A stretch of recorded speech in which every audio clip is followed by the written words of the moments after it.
فرمانے لگے، اے بندائے خدا، میں نے اللہ کے رسول سے سنا کہ رونے پر کبھی بھی بچوں کو نہ مارا کرو، بلکہ اس کی ضرورت کو پورا کرنے کی کوشش کیا کرو، کیونکہ 4 ماہ تک بچے کا رونا اللہ کی وحدانیت اور اس کے وجود کی گواہی ہوتا ہے۔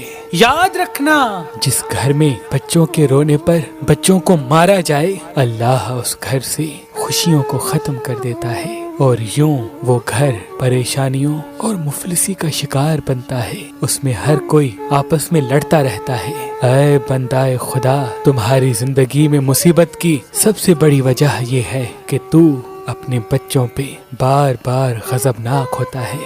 اگر تو چاہتا ہے کہ تیری زندگی آسان ہو تو اپنے بچوں کی اچھی پرورش اور اسے خوش رکھنے کی کوشش میں مگن ہو جاؤ۔ اللہ تمہاری زندگی کو خوشگوار بنا دے گا۔ اللہ